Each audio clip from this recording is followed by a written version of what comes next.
Hey guys, welcome back. Stop Talk and Roll, episode 314. We break down some jiu-jitsu rounds today. Mark Zuckerberg had multiple rounds, which I didn't know, and we're going to check out another one today.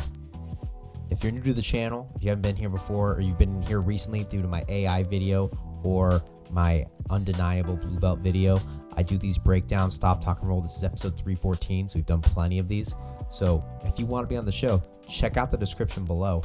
I'll get you on here. But today we have Mr. Zuckerberg on the left here and Vijay. I got a name. We got Vijay. Mark coming out hot with some grips here. This is like the classic white belt standoff here. Lots of things we can do here, but I'll let this kind of play out for a second. All right, let's take that initial kind of interaction here. So we come in, we're getting mutual collar ties here, and then not really tight. So one of the things you do want to do when you get these collar ties is if you're going to get this side, Mark, what you want to do is get your head on the other side nice and tight. And instead of just pushing off of his shoulder like so, I want to make a grip around the back of their head. Kind of like, is it the occipital bone, I think? It's like that little nub in the back of your head. That's kind of where you want to cup it. You don't want to go too low because guys will be strong enough and they'll base up through it. And if you go too high, they can peel your hand off the head. So just kind of right in the middle is where you want to be. And you can use that to hit a snap down. You can use that to many things that you can do. But generally, you don't want to let him get a collar tie as well. So he gets an over tie on you. You could look to, you kind of using it as a post right now. He actually gets in, so you can see here, Vijay, you get the collar tie in. So this is what I'm talking about. It's kind of on the back of his neck. I would look to slide it up just right here. Okay, you don't want to go too high because it'll slide off, and you don't want to go too low because exactly what's happening, Mark is just posturing up nice and strong. All right, so we disengage and we re-engage. Mutual collar ties again. Nice job trying to snap down. So here's the problem. There's the problem with mutual collar ties, Vijay. This snap down looks nice. I mean, the effort's there, but here's the issue. You can't snap him down because you're just slamming his head into your shoulder. You can't snap down with a mutual collar tie. You have to create some kind of space. What you could do is a forearm snap, which is where you're emphasizing this arm, or actually, what side? Apologize. What side do you have the collar tie on? Yeah. So you have a right side collar tie. So like on this side, and this front side right here, you could take your arm on the inside and come right over the shoulder and get what's called a false grip. It's what gymnasts use on rings. It's just kind of one of these grips over the top. You could do that over the forearm, and then you emphasize the snap down on this side of the body and drive them through here. What you also need to do though is kind of clear your head out of the way. So you could step to the side. So your left leg right here would step out here. Your right leg would step back, and you would drive your head down just like you're doing, but just off to the side, because Mark needs somewhere to go to hit that snap down. Mark, you can look to clear the collar tie. Whoa, actually that was perfect right there. You could look to clear the collar tie by kind of rolling your shoulder, or you could take off, you gotta be careful you don't get snapped down when you do this, but you could take off your collar tie and look to reach through, grabbing right here, and then pulling through with your own collar, or with your own grip on his arm right here. I lost my mouse. That was weird. You can look to pull through and clear the grip that way, and right into a Russian. So we stand back up. We still have that collar tie. Yeah, I punch that off. Guys, I did this video before while these guys are going. Keep in mind, I believe they're white belts, but even if they aren't, they're new at this. I know a lot of people have a lot of opinions about Mark, but at the end of the day, he's the one that's out here fighting, and you gotta give respect for that. I don't care how long you've been doing jiu-jitsu or not. Maybe you don't do jiu-jitsu and you have no idea what's going on. That's fine. Welcome. But this is about jiu-jitsu here. Okay, really, yeah, Mark, I would say, again, I give you mad props in the nice snap down, nice. You're getting the idea. You gotta create an angle, Vijay. Mark, you're getting tired. I can tell that right now. You're fine. This is probably some kind of just getting tired with jiu-jitsu right now. I know you work out heavily. This is one thing you get. I mean, you're a minute into this match, minute 30. It's one of those things when you compete, guys. This is a good competition advice. You're going to have adrenaline and you're going to guess out sooner than you expect unless you get used to competing, which is by doing it often, and by realizing that one of the big things is you train all the time, and as long as you're training for competition, you're gonna get that kind of intensity, or you should be, that your cardio is fine. What's happening here is it's your head that's messing with you, and it's just zapping your energy. So that just comes with the comfortability of being out there, of being like, I'm okay, this is okay, we're just rolling. Obviously, there's a little bit of stakes because you want to win at the end of the day, but it's just rolling. It's just rolling. So again, we still have more of these mutual collar ties. I'm not going to comment too much more on them. Big takeaway for both of you guys is learning how to clear these things. However, I do love that you guys are going for takedowns. A big part of jiu-jitsu, especially when you're starting off, is kind of like this draw to pull guard, and especially in competition, it can be advantageous. It looks like, okay, I like, again, you're creating good pressure, but we need angles with it. Okay, you guys are doing very much front and back. Oh, why'd you stop? Very nice. Yeah, you could have actually just gone right through. Okay, let's see. So it pushes off, re-engage, you drive forward. Nice, you get underneath. Yeah, I don't know what'd you stop for there. So you drive, you're just driving through. Nice. Sorry about the quality, guys. It only goes up to 480 on YouTube. Mark, maybe you can... Wait, no, that's Google. Never mind. Sorry, Mark. Yeah. I mean, obviously, there's some things to take through. I mean, the main thing, honestly, at this level, just keep driving through. I think you're just being a nice training partner, but just drive through. Don't put your head down so much.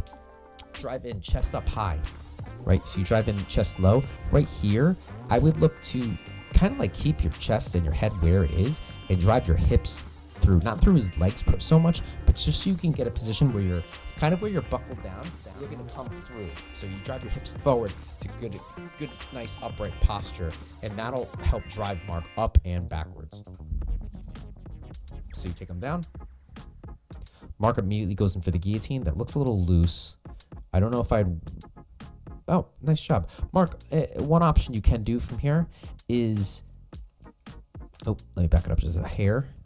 One option you could do from here is look to threaten a hook sweep. So this leg comes up. You can look to kick this leg up and over. Even with this post here, it should be pretty difficult for him to navigate that.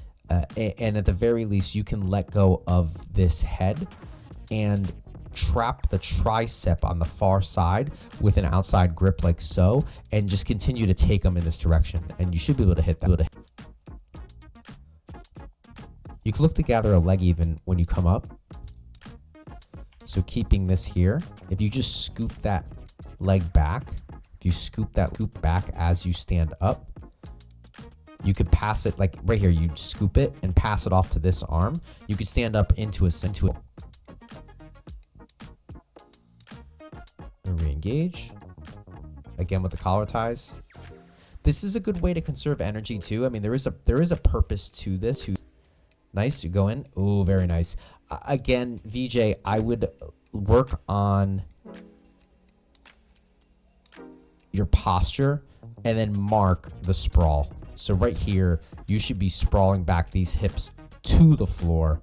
I've been training one of our our new training partners at the gym, Mike King. He was, I'm a black belt in jiu-jitsu. He was schooling me, unsurprisingly, schooling me on proper sprawling. It was so rough that I was seeing stars. We were just warming up with some double legs, and I was seeing stars at how hard he was sprawling on me. And honestly, I don't think he was sprawling on me very hard. I think he was just doing it correctly. What you want to create, and this is from Mike, and I'm explaining it, so please don't. Mike will explain it better than I will. Hopefully, I can get him on the show one day. But what he was saying is, when you come in, you want to create your hips, like your body, like you're hitting a brick wall. Okay, so you basically, you stop their motion first, then you sprawl out on them. And that's kind of what you want to do here, Mark. So as he comes in, you want to, so you see how you're going back, right? That's him keep guiding you backwards. So what you want to do is when he comes in, you actually want to drive your hips forward, right into his like side of his head or his shoulder, and just stop him. Then you sprawl out. It happens quick. It's not like that delayed. It's stop sprawl. It's the same thing, but you're still gonna hit that little hip punch, whatever you want, hip strike, whatever it may be. Strike them down, and the sprawl. But Vijay, very nice takedown. I believe that puts you up 4-0 right now, right? Mark with the guard. I would say, yeah, you're gonna have to work to get that back, but a sweep and a pass puts you right back in on top with a 5-4 score. Playing the guard right now. Vijay, be very careful sticking your arm out like that. Mark, you have an armbar opportunity. You can, this situation was just happening in Stop, Talk, and Roll. The last one I did, I think, with Mikkel and Ashley. When this leg is up, Mark, you can reach underneath and get, sorry, I gotta do it on the side. Get one of these grips right underneath, and you can use that to pull it tight into your body and scoop his foot up. Or you could do is same situation, but you can look to dip you would hip out this way. This is a little bit more of a advanced technique, but you hip out this way, bring your knee down. So you'd open your guard and turn, bring your knee down. So your knee would now be like right about here. And you put your instep of your right leg, of your foot, the instep of your foot right across their hip for what's called K guard. And you can still play with this grip in here, right? That grip there. Bunch of options you can do, but basically you want to collect this leg. You want to collect that post. Make life difficult for them. And Vijay, you could bait. I'm not a huge fan of the Americana from the guard. I'm not gonna guard. It doesn't work, but I'm not a huge fan. Again, right there, Mark. Yep. There we go. Be careful they don't pull that back in and trap your arm though, because that would be not fun. So you want to do that out while they're wide. The closer their leg is to their body, the more power, the more have. Hey, beautiful sweep. It's a little big man sweep, kimura sweep. So you take him over. He puts his hand on the ground. Beautiful. Oh, he put his hand on your bicep. Even better, because then you can really feel it. Very cool. So Vijay puts the hands on the bicep. I love that. Obviously, you've been training this because you don't just do that automatically unless you train that. You take them right over with a kimura thread, in thread out. So that's going to get you 6 points right there. So you should be up 6-4 right now. Yep. Nice job checking the points. This man's here to compete. Gets those 6. Nice. So what I would be looking now, you've definitely gotten your points by now, is to, obviously you've solidified the position. You might be taking a second to breathe, but I wouldn't stop because he's in a much worse spot than you, and as much time as you need to breathe, he's going to be working to get out of this. You can make him pay. You can start cooking him. So what I like to do from a mounted position, there's many things you can do. One of the things I like to do is get behind the elbow right here and drive their arms and their elbows above their shoulder line. If you can get their elbows above their shoulder line, you can keep driving it all the way up and they're going to lose all their power. And I'm going to want to do it on both sides. There's multiple reasons for doing that. One, I just said the power away their power. 2, it's going to give you a lot of offensive options. 3, and the most important, especially in a competition setting, is it's going to be very difficult for them to escape without having access or without their ability to connect their elbow and their knee together. You remove that capability unless they make some kind of movement and get their elbows back by occupying that space. Basically, you want to get in between their elbow and their knee.